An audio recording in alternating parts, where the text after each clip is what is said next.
Hi, my name is Elijah Getui Oenga, an African, a Pan-Africanist at that, and founder and owner to Ubuntu Creative Village. And today I want to lend my voice to one Captain Ibrahim Traoré. Salute! The man who came to the stage in Burkina Faso. Did you know Burkina Faso means the land of the upright?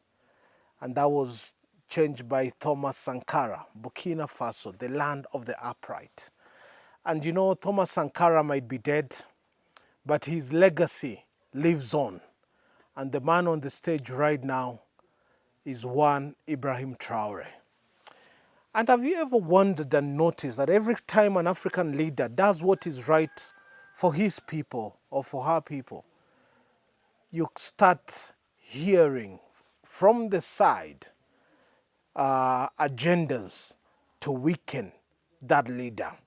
But this time, the Africans on stage, the young people across Africa, we are united in one voice.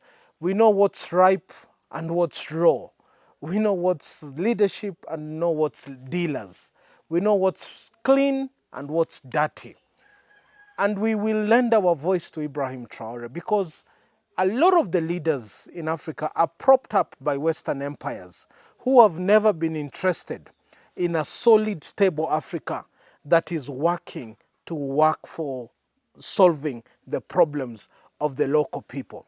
Most African governments actually work in cahoots with IMF, with the World Bank and imperialist powers, to grab as much as they want from different countries in Africa. The moment you start doing what's right for the people you serve, like in Burkina Faso, they'll want to take you out. Look at Gaddafi. The man really worked for his people. They had free education. Fuel was one of the cheapest in the world. If you see the level of infrastructure, the biggest wonder of the world, man-made river, you know that Libya is a desert. But the man then built his people, one of the biggest wonders of the world. But yet, they accused him of smelling like a goat, and like a hyenas, they mauled him to the ground. And Libya has never been the same again.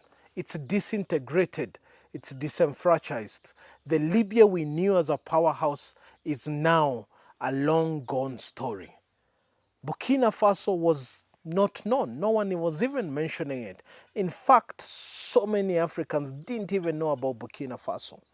But there shows a man, he dares to do what's right. And now, even America that has never mentioned Burkina Faso in so many years, the moment any African country does what is right, it draws attention. Why is Africa so scary to the rest of the world?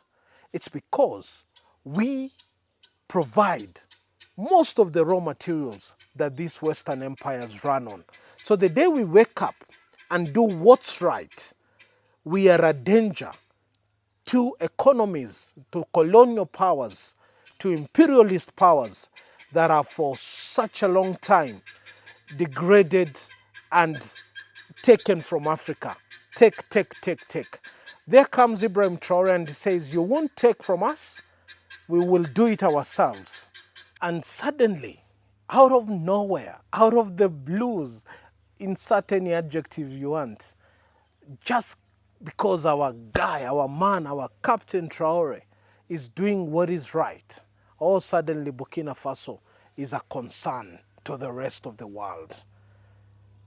It is scary because if Traoré gets it right, the African youths in Nigeria, in Kenya, in Benin, in Togo, in Mali, in Lesotho, in Eswatini, in Tanzania, in Burundi, in Rwanda, will start demanding what is right for their continent and for their countries. Because he's setting a template and such a good example, it is scary because it is waking up the rest of us. For a long time, Burkina Faso was a non-entity. I've never heard America even mention Burkina Faso. When African countries are in turmoil and fighting and having coups and bloodshed, that's the playbook. That's what Africa was meant to be. because in our blindness, they sneak in the middle of the night and take loads of gold and diamond and cobalt. That's the playbook. But when we wake up and we want to do what's right, suddenly they accuse the righteous man from the land of the upright people, the descendant of Thomas Sankara. They start accusing him of corruption. We won't buy that. Our fathers bought that. Our grandfathers might have bought that. Our ancestors might have bought that narrative. We are peaceful people. We come in peace. But we defend our own now. It is time. We are tired of this narrative that Africa is poor, that Africa is a dark continent. And Traoré is saying, if we are dark, then get out of it. But you notice they don't want to go because they know the playbook and they know time is up. Because we won't buy what our fathers bought. We are a different crop. We are a different generation.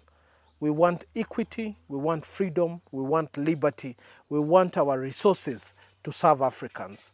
You are busy chasing Africans from the rest of the world, and yet you even come here and steal our resources to go build your countries, and you are not interested in us building Africa for Africans. So this voice is 100% today and every day, day and night, lent in support of the one Ibrahim Traoré of Burkina Faso. And we would like to thank the Burkina Faso people. Thank you for elevating that mindset. We'd like to thank the young people in Senegal. Thank you for elevating the mindsets that you have done. We'd like to thank the Kenyans Gen Z movement.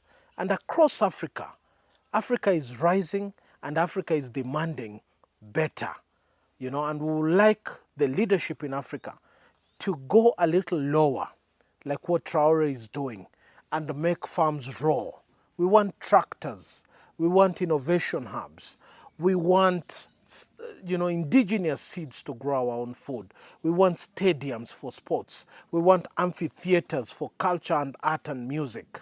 We want IT hubs and IT labs to exercise our mental faculties. We are tired of protests. We are tired of wars. We are tired of bloodshed. We are a peaceful generation, but we are also an enlightened generation. Thank you.